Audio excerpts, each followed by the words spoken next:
இப்பொழுது கால்நடைகளில் ஏற்படும் தோல் கழலை நோய். நாகர்கோவில் கால்நடை நோய் புலனாய்வு பிரிவு கால்நடை உதவி மருத்துவர் ஜெபா ஹிலாரி அவர்களுடன் நேர்முகம் கேட்கலாம். வணக்கம். வணக்கம். உங்களை பொறுத்தளவுல நீங்க நம்ம கன்னியாகுமரி மாவட்டத்துல எந்த பகுதியில கால்நடை உதவி மருத்துவரா பணிபுரியுறீங்க? அதுலயும் கூட பல பிரிவுகள் அப்படிங்கிற மாதிரி எல்லாம் சொல்றாங்களே. நான் கால்நடை நோய் புலனாய்வு பிரிவு கன்னியாகுமரி மாவட்டம் அந்த பிரிவுல கால்நடை உதவி மருத்துவராக பணியில் செய்கின்றேன். சரி, இப்போ தற்போதைய நடைமுறையில சமீபத்துல கால்நடைகளுக்கு கால் நோய் வாய் நோய் அப்படிங்கிற தடுப்பூசி முகாம் 5வது சுற்று அப்படிங்கிறது ரொம்ப பரபரப்பா விழிப்பா சுறுசுறுப்பா களத்து மேட்டுல ரொம்ப பிரபலமா பேசுற மாதிரி அதுல கூட உங்க பங்கீடு உண்டுமா? எப்படி? ஆமா, இந்த தடுப்பூசி பணிகளை ஒருங்கிணைப்பதும் இந்த கால்நடை நோய் புலனாய்வு பிரிவோட பணி. அதுக்கப்புறம் அந்த தடுப்பூசிகளை அந்த குளிர் சங்கிலி பாதிக்காதவாறு அந்த தடுப்பூசியை பாதுகாப்பது இதெல்லாம் கால்நடை நோய் புலனாய்வு பிரிவோட பணி. பிறகு அந்த தடுப்பூசி செலுத்துவதற்கு முன்பாக கடந்த ரவுண்ட்ல போட்ட தடுப்பூசியோட அந்த தன்மை எஃபெக்ட் எப்படின்னு கண்டுபிடிக்கிறதுக்காக அந்த தடுப்பூசி செலுத்துறதுக்கு முன்னாடியும் பசுமாடுகள்ல இருந்து ரத்த மாதிரிகள் சேகரித்து அது டெஸ்டுக்காக அனுப்புறோம். இந்த தடுப்பூசி முடிவடைந்த பின்னரும் அது மாதிரி ரத்த மாதிரிகள் சேகரித்து நாங்க டெஸ்டுக்காக அனுப்பி அந்த தடுப்பூசியின் எஃபெக்ட் கண்டுபிடிக்கிறதுக்காக இந்த பணிகள் எல்லாம் கால்நடை நோய் புலனாய்வு பிரிவு மேற்கொள்கிறது. வித்தியாசமா இருக்க உங்களுடைய பணி பிரிவு அப்படின்னு பார்க்கும்போது, சாதா புலனாய்வு பிரிவு அப்படின்னு சொன்னா ஒரு களவு நடக்குது, ஒரு வேண்டாத விபரீதங்கள் நடக்குதுன்னா புலனாய்வு பிரிவும்பாங்க. கால்நடையில புலனாய்வு பிரிவுங்கிறீங்களே, அது அதான் அந்த டிசீஸ் இன்டெலிஜென்ஸ் அப்படின்னு சொல்லுவோம். இந்த என்னென்ன நோய் வர்றதுக்கான சாத்தியக்கூறுகள் இருக்கு, இல்லை நம்ம மாவட்டத்தில் வேற ஏதாவது நோய் பரவுவதற்கான வாய்ப்புகள் இருக்கா, இப்படி அந்த மாதிரிகள் சேகரித்து பல்வேறு சோதனைகளுக்கு நாங்கள் அனுப்பி வருகிறோம். அதுதான் அந்த பேர் புலனாய்வு பிரிவு. சரி, இதுக்கு கூட உங்களுக்கு பயிற்சிகள் அப்படிங்கிற மாதிரி கூட உதவி மருத்துவராக இருந்தாலும் கூட அந்த மாதிரிலாம் உண்டுமா? எப்படி?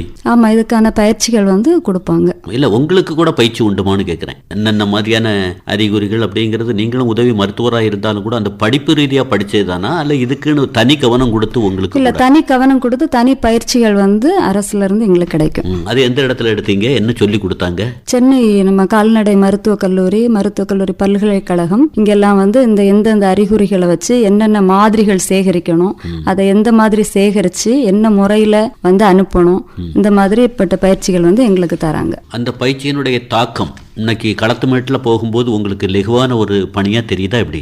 கண்டிப்பாக. அப்புறம் என்னதான் இருந்தாலும் கூட இப்போ தோல் கழலை நோய் அல்லது வைரஸ் நோய் அப்படிங்கிற மாதிரி ஒரு பேச்சு அடிபடுதா, அடுத்தால கூட கால்நடை பராமரிப்பு துறை அல்லது கால்நடை துறை வாயிலா இதை கூட மக்கள்கிட்ட விழிப்பு ஏற்படுத்துற மாதிரி, அப்படி அந்த நோயை பத்தி சொல்லுங்க. அந்த நோய் அந்த அளவுல ஒரு வீரியமான நோயா? ஆமா, கண்டிப்பாக. வைரஸ் நோய் எல்லாமே பொதுவாக வீரியமான நோய் தான். இந்த தோல்கழலை நோய் இது ஆங்கிலத்துல என்ன சொல்லுவாங்க? லம்பி ஸ்கின் டிசீஸ், LSDன்னு ஷார்ட்டா சொல்லுவோம். சரி, இது படிப்பறிவு இல்லாத பாமர கால்நடை வளர்ப்பாளர்களுக்கும் கூட தெரியக்கூடிய வகையில புரிய வச்சிருக்கீங்களா? அப்படி ஆக்சுவலா இது 2019 வருஷம் தான் இந்தியால ஃபர்ஸ்ட் கண்டுபிடிச்சாங்க. ஓஹோ. 2022 வருஷம் ராஜஸ்தான், குஜராத் இந்த மாநிலங்கள்ல 100,000த்திற்கும் அதிகமான மாடுகள்ல இறப்பு ஏற்பட்டு பெரும் பொருளாதார இழப்பும் ஏற்பட்டது. அதனால இதை பற்றி விவசாயிகளுக்கு இதை பத்தி ஒரு நல்ல விழிப்புணர்வு இருக்குது. இது வைரஸ் நோயானால வருமுன் காப்பது தான் நமக்கு சிறந்தது. வந்த பிறகு அதுக்கான ட்ரீட்மெண்ட் பண்ணி ஒரு சப்போர்ட்டிவ் கேர் அந்த மாதிரி தான் கொடுக்கணும். அதனால வருமுன் தடுப்பூசி போட்டு காப்பது தான் சிறந்தது. சரி, தடுப்பூசி போடணுங்கிறீங்க. இப்போ ஒரு கால்நடை வளர்ப்பாளர்கிட்ட போய் ஒரு நோய் வரும் கால்நடைகளுக்கு அப்படின்னு சொல்லும் போது அவரு இத்தனை ஆண்டுகளா வராததா இனி வரப்போகுது, அதெல்லாம் தேவையில்லை அப்படிங்கிற உதாசீனமான கருத்துக்கள் மேலோங்குமே. அந்த மாதிரி இடத்துல அவருக்கு புரிய வைக்கக்கூடிய தன்மை என்ன? ஆக்சுவலி இந்த நோய் இந்த மாதிரி சில விவசாயிகளுக்கு சில சந்தேகங்கள் இருக்குது. ஆனா அந்த நோயில பொருளாதார இழப்பு, அதாவது முதல்ல ஒரு காய்ச்சல் மாதிரி அறிகுறிகள், காய்ச்சல் வரும். காய்ச்சல் சின்ன சின்ன தடிப்புகள் தோல்ல ஏற்படும். கொஞ்சம் பெரிய தடிப்புகள், ஒரு 25 பைசா காயின் வட்ட அளவு, 1 ரூபாய் காயின் இந்த மாதிரி ஏற்படும். சில தடிப்புகள், சிறிய அளவுள்ள தடிப்புகள் தன்னாலேயே மறைஞ்சு போயிடும். கொஞ்சம் பெரிய அளவிலான தடிப்புகள் அது புண்களாக மாறும். உள்ள சீல் வைத்து புண்களாக மாறி புழு வைக்கிறது கூட வாய்ப்பு இருக்கு. இது அறியாமைனால ஏதாவது ஈச்சைகள் கடிச்சிருக்கலாம் அல்லது ஏதாவது பூச்சிகள் கடிச்சிருக்கலான்ட்டு அவர் அதை ஒரு மெத்தனமா இருந்துருவாருங்கிறீங்க. இன்னொரு இது இந்த ரத்தத்தை உறிஞ்சும் அந்த பூச்சிகள் இதுதான் இந்த வைரஸை வந்து பரப்புவது. மாட்டு ஈச்சின்னு சொல்லுவாங்க. கொசுக்கள், ஆமா, ஈக்கள், பிறகு அந்த உண்ணி, அந்த அதாவது ஒரு நோயுள்ள ஒரு மாட்டை வந்து அது கடித்து விட்டு அதே இன்னொரு மாட்டிற்கு போகும்போது அந்த ரத்தம் மூலமா வந்து இந்த நோய் வந்து பரவுகிறது. ஒரு வைரஸா இருந்தாலும் கூட அதை கொண்டு வரக்கூடியது பிற உயிரினங்கள்ங்கிறீங்களா? ஆமா ஆமா, இந்த கொசுக்கள், ஈக்கள், புற ஒட்டுண்ணிகள் போன்ற இந்த உயிரினங்கள் தான் வந்து வெக்டாஸ்ன்னு சொல்லுவோம். சரி, நீங்க பேசும்போது கூட சொன்னீங்க சமீபத்தில் 2022ஆம் ஆண்டுல ராஜஸ்தான்ல வந்து நிறைய கால்நடை வளர்ப்பாளர்கள் கால்நடையே விட்டுட்டு ஓடக்கூடிய தன்மையில இந்த நோயினுடைய தாக்கம் இருந்தது அப்படிங்கிற மாதிரி சொல்றீங்க. நம்ம மாவட்டத்துல சமீப நாட்கள்ல அதனுடைய வெளிப்பாடு அப்படிங்கிற மாதிரி எங்கேயா பார்த்துட்டு வரீங்களா? நாங்க கண்டதுனாலதான் சார் அதை பத்தி பிரபலப்படுத்தணும் அப்படிங்கிற ரீதியில் இன்னைக்கு வானொலியில கூட இந்த நிகழ்ச்சியை கொடுக்கறதுக்கு வந்திருக்கிறோங்கிறீங்களா? நம்ம மாவட்டத்துல இதுக்கு முன்னாடி இந்த நோயின் தாக்கம் வந்து இந்த அளவு வீரியத்தன்மையாக இல்லை, ஆனா இருந்துச்சு. நம்ம அதுக்கு தான் வந்து தடுப்பூசி 2023 வந்து இந்த தோல்கழலை நோய் தடுப்பூசி வந்து செலுத்தி இருக்கிறோம். இனி அடுத்ததாக இந்த வருடமும் அந்த தடுப்பூசி வந்து செலுத்த போகிறோம். சரி, இது வந்து கால சூழ்நிலைகள் மாற்றங்கள்னால கூட இந்த வைரஸ் பரவல் அப்படிங்கிற தன்மை இருக்குமா? திடீர்னு ஒரு மழை வந்துடுச்சு, அல்லது கடுமையான வெயில், அந்த மாதிரி பனிப்பொழிவு அந்த மாதிரி இருந்தா தாக்குறதுக்கு வாய்ப்பு இருக்கா? அல்லது மெயினா வந்து இந்த பூச்சிகள் அதிகமா இருக்கிற சீசன்ஸ், சுத்தம் சோறு போடுங்கிறத கடைபிடிக்கணும். ஆமா, கண்டிப்பாக வந்து அந்த தொழுவத்தை வந்து அவங்க சுத்தமா வந்து வச்சிருக்கணும். இந்த பூச்சிகள் எதுவும் அண்டாதவாறு அதற்குரிய மருந்துகள் தெளித்து, அப்புறம் வந்து இரவுல புகை போடுறது, இந்த மாதிரி இது கொசுக்கள், ஈக்கள் வந்து வராம பாதுகாக்கும். புற ஒட்டு உண்ணிகள் வந்து அந்த பசுக்கள்ல காணப்பட்டால் அதை நீக்குவதற்கு கால்நடை உதவி மருத்துவரின் ஆலோசனைப்படி சரியான மருந்துகள் வந்து அவங்க பயன்படுத்தணும். பயன்படுத்தி இந்த மாதிரி தொழுவத்தை வந்து சுத்தமாக வச்சிருக்கணும். நோய் சப்போஸ் ஒரு மாட்டுக்கு வந்துடுச்சுன்னா என்ன பண்ணணும், உடனடியாக அந்த மாட்டை வந்து தனிமைப்படுத்தணும். மாட்டை தனிமைப்படுத்திட்டு மற்றபடி இந்த சுத்தமான ப்ரொசீஜர்ஸ் வந்து அவங்க வந்து பின்பற்றினா ஆமா, சுத்தமான வழிமுறைகளை கடைபிடித்தா இந்த நோயை வந்து கொஞ்சம் பரவாம வந்து தடுத்து வைக்கும். சரி, இது வந்து நீங்க சொல்லுக பிரகாரம் அந்த ரத்தத்தின் வழியா பரவும் அப்படிங்கிற மாதிரி கருத்து தான் மேலோங்குமா? அல்லது ஒரு பால் கறவையாளர் அந்த நோய் பாதித்த இன்னொரு கால்நடையில பாலை கறந்துட்டு இந்த வீட்டுல வந்து பால் கறவை செய்யும் போது கூட பரவதுக்கு வாய்ப்புங்கிறீங்களா? அது வந்து கொஞ்சம் அரிது தான். மெயினா வந்து இந்த பூச்சிகள்னால தான் வந்து அது மெயினா பரவுகிறது. சரி, அப்புறம் கால்நடைகளை பொறுத்தளவில் கால் நோய், வாய் நோய் அப்படிங்கிற தடுப்பூசி போடுறதுக்காக இந்த நோயின் தாக்கம் என்ன அப்படின்னு கேட்கும்போது உதவி இயக்குனர் கால்நடை அவங்க என்ன மாதிரி கருத்து சொன்னாங்க அப்படின்னா, இது வந்து இரட்டை குழம்புகளுடைய கால்நடைகளை தாக்கும், அது குறிப்பாக வந்து பசுமாடுகளை தான் அதிக அளவில் தாக்குது அப்படிங்கிற மாதிரி கருத்தை சொன்னாங்க. இந்த நோயை பொறுத்தளவில் எல்லா கால்நடைகளையும் தாக்குறதுக்கு வாய்ப்பு இருக்கு, அல்லது இதுலயும் தனிப்பட்ட முறையில் குறிப்பிட்டு சொல்லலாங்கிறீங்களா? எல்லா வயதுக்குட்பட்ட பசுக்கள், எருமைகள், சின்ன கன்றுல இருந்தே வந்து இந்த நோய் வந்து தாக்கக்கூடும். பசுக்களும் எருமைகளையும் தாக்கும். சரி, அறிகுறிகள் அப்படிங்கிற அடிப்படையில் நீங்க புண்கள் அப்படிங்கிற மாதிரி சொன்னீங்க, அல்லது அது உணவு எடுத்துக்கொள்வதிலையும் கூட சில பிரச்சனைகளுக்கு உள்ளாகும் அப்படிங்கிற மாதிரி கூட ஏதாவது தென்படுமா? ஆமா, கண்டிப்பா காய்ச்சல் வந்துடும், கொப்புளங்கள் வரும். கொப்புளங்கள் வந்து உடம்பு ஃபுல்லா இருக்கும். இந்த காய்ச்சல் இருந்தாலே அந்த உணவு உட்கொள்வது வந்து அதுக்கு அந்த உணவு உட்கொள்ளும் தன்மை வந்து குறைந்து விடும். பிறகு இந்த கொப்புளங்கள் வந்து மடியில கூட சில வேளை ஏற்படும். மடியில ஏற்படும் சொல்றத பார்த்தா அவருடைய அடிமடியிலேயே கை வைக்க மயில தன்மை வருது. அந்த மடியில ஏற்படும் பால் உற்பத்தி குறையுமே, கண்டிப்பாக குறையும். அது மடி நோயாக மாறவும் வந்து நிறைய வாய்ப்பு இருக்கு. இந்த மாதிரி காய்ச்சல், இந்த கொப்பளம் இது மாதிரி இருக்கிறனால அந்த மாடோட உணவு உட்கொள்ளும் தன்மை வந்து குறையும். மடி நோய் வராவிட்டாலும் பால் உற்பத்தி வந்து தானாக வந்து குறைந்து விடும். இனப்பெருக்கத்துல ஏதாவது பிரச்சனைக்கு வாய்ப்பு இருக்கா? எண்ணிக்கை பெருக்கம் அப்படின்னு ஒரு கால்நடை வளர்ப்பாளர் ஒரு பசுவை வச்சு ஒரு கன்றுக்குட்டிகளை உருவாக்கி பசுவாக்கிடணும் அப்படின்னு திட்டம் போட்டாங்கன்னா அதுலயும் பிரச்சனை வந்துரும் போலுக்க. என்னன்னா இந்த கருச்சிதைவு ஏற்படும், கன்றுகளில் வந்து இறப்பு ஏற்படுது. அப்புறம் வந்து இந்த நோய் பாதிக்கப்பட்ட மாடுகள் வந்து அதுல இருந்து மீண்டு வந்தா கூட திருப்பி அதோட உற்பத்தி திறனும் குறையும்.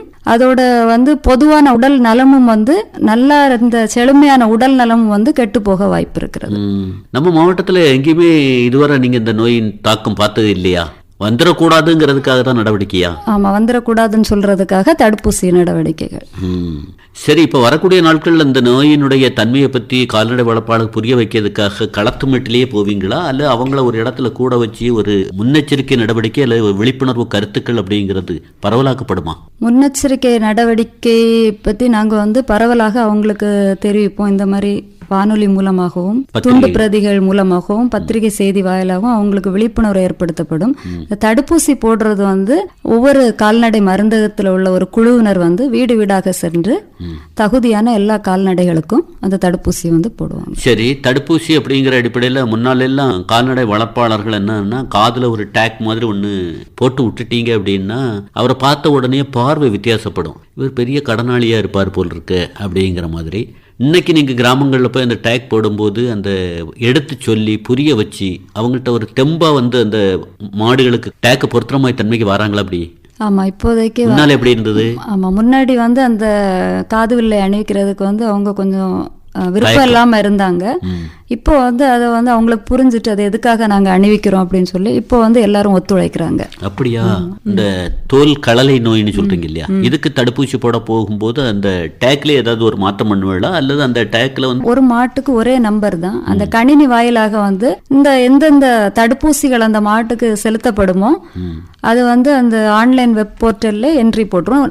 நம்பர் வந்து ஒரு மாட்டுக்கு ஒரே நம்பர் தான். சரி, இதை வந்து நம்ம சாதா தடுப்பூசி அப்படிங்கிற அடிப்படையில் தான் தடுக்க முடியுமா அல்லது அந்த காலத்தில் சில முறைகளை கையாளுவாங்க இல்லையா, அதே மாதிரி நாட்டு வைத்தியம் அந்த மாதிரி ஏதாவது நடைமுறைகள் உண்டுமா? இப்படி இப்பமே ஆரம்பிக்கலாமா? இப்படி இல்ல, தடுப்பூசி வந்து தடுக்கிறதுக்கு எந்த வைரஸ் நோய்க்கும் நம்ம கண்டிப்பாக தடுப்பூசி வந்து செலுத்தணும். தடுப்பூசி செலுத்த முடியாத பட்சத்தில் ஒருவேளை அந்த மாட்டுக்கு வந்து நோய் வந்தால் நம்மளோட முதல் ஆப்ஷன் வந்து கால்நடை மருத்துவரின் உதவியை நாட வேண்டும். எதுவுமே அவங்களுடைய ஆலோசனை பிரகாரம் தான் செய்யணுமே தவிர எடுத்தங்கவிழ்த்தன்னா மாடை இழக்க வேண்டிய நிலை கூட ஏற்பட்டுரும். கண்டிப்பாக கண்டிப்பாக அதோட சிகிச்சை முறைகள் எந்த முறையானாலும் வந்து கால்நடை உதவி மருத்துவரின் ஆலோசனையோட தான் பின்பற்ற வேண்டும். சரி, ஆனா சில நம்ம கால்நடை யூனிவர்சிட்டி வெட்டினரி யூனிவர்சிட்டி பரிந்துரைக்கும் சில நாட்டு வைத்திய இருக்கு. பரவாயில்லையா? சொல்லுங்க. அதை பற்றி சொல்லணும்னா இப்போ சாதாரண நம்ம வீட்டுல இருக்கிற பொருட்கள் தான் 10 வெற்றிலை 10 கிராம் மிளகு, பிறகு 10 கிராம் உப்பு, சிறிதளவு வெல்லம், இதெல்லாம் வந்து நல்லா அரைச்சுக்கணும். அரைச்சிட்டு முதல் நாள் வந்து 3 சொல்லுக பிரகாரம் இது வந்து சாதா மனிதர்கள் சாப்பிட்டாலும் கூட உடல்ல ஒரு நல்ல ஒரு நோயற்ற தன்மை ஏற்படும் போல இல்ல அந்த பொருட்களை சொல்றீங்க. வெற்றிலைங்கிறீங்க, நல்ல மிளகுங்கிறீங்க, அப்புறம் வேற என்ன சொல்றீங்க? கல் உப்பு சொல்றீங்க, இனிப்பும் சொல்றீங்களா? ஆமா, இனிப்பு வந்து அதோட அந்த சாப்பிடுறதுக்காக. இந்த செய்கையை கையாளுறதன் வழி என்ன ஒரு புத்துணர்வு கிடைக்குங்கிறீங்க கால்நடைகளுக்கு? முதல்ல வந்து கால்நடை மருத்துவர் தான், அவர் தான் முதல்ல வராரு. அவங்கள கூப்பிட்டு அதுக்கு சிகிச்சை அளிச்ச பின் வந்து வீட்டுல வந்து இவங்க வந்து அந்த வைரஸ் நோயின் தாக்கத்தை குறைக்கிறதுக்காக வேண்டி இந்த மாதிரி மூலிகை எவ்வளவு நாட்களுக்கு கையாளணுங்கிறீங்க? அந்த நோய் தீர்றது வரைக்கும் பின்பற்றலாம். சரி, இப்ப நீங்க பேசும்போது ஆரம்பத்தில் பேசும்போது சொன்னீங்க இது வந்து பசுமாடுகளையும் எருமைகளையும் தாக்குது அப்படின்னீங்க. இப்ப ஒரு ஆண் கண்டுகுட்டி கிடக்குதுன்னு வைங்க, அது வந்து இந்த மாதிரியான நோய் தாக்கனால அந்த மலட்டுத்தன்மை அப்படிங்கிற தன்மை கூட ஏற்பட வாய்ப்பு கண்டிப்பாக இருக்கு. இந்த நோயின் வீரியம் அதிகரித்தால் அதனாலதான் 4 மாத வயதிற்கு மேற்பட்ட ஆரோக்கியமுள்ள பசுக்கன்று, காளைக்கன்று, பசுக்கள், காளைகள், எருமைகள் எல்லாவற்றுக்கும் வந்து தடுப்பூசி போடுறது அவசியம். சரி, நீங்கள் திடீர்னு கால் நோய் வாய் நோய்க்கு தடுப்பூசி போட்டுட்டு இன்னும் ஒரு மாதம் கழித்து இந்த மாதிரியான ஒரு நடைமுறையில் தடுப்பூசி போட போறீங்க. அவங்களுக்கு அதே ஒரு ஞாபகம் தான் இருக்கும். பால் குறைஞ்சிருமோ, மாட்டுக்கு ஏதாவது பிரச்சனை ஆயிருமோ, இவங்க வந்து இதுவரைக்கும் இல்லாத அளவில் புதுசாக ஒரு நோயை வந்து சொல்லி தடுப்பூசி போட வராங்களே அப்படின்னு ஒரு மறுத்தல் தன்மை ஏற்படுமே. அதை எப்படி உங்களுக்கு சாதகமாக்குவீங்க? இந்த நோயோட பொருளாதார இழப்புகள், இந்த நோய் வந்துன்னா அந்த பால் உற்பத்தி மட்டும் இல்லை, அந்த மாடு செத்து அந்த தோலை கூட பயன்படுத்த முடியாது. தோல் ஃபுல்லாவே புண்களா இருக்கும். அது தோல் மேல்தட்டு மட்டும் இல்ல, தோலின் அடித்தட்டு வரைக்கும் கூட அது போக வாய்ப்பு இருக்கு. அதனால இதோட பொருளாதார இழப்பை வந்து நம்ம கணக்கிடும் போது அந்த 2-3 நாள் பால் உற்பத்தி குறைவது வந்து ரொம்ப சொற்ப இழப்பு தான். குறைவு ஏற்படுங்கிறீங்க. சில மாடுகளில், எல்லா மாடுகளிலும் வந்து ஏற்பட வாய்ப்பில்லை. சில மாடுகள் வந்து அந்த ஸ்ட்ரெஸ்டா இருக்கிறப்போ ஒரு 2-3 நாட்கள்ல டெம்பரரி.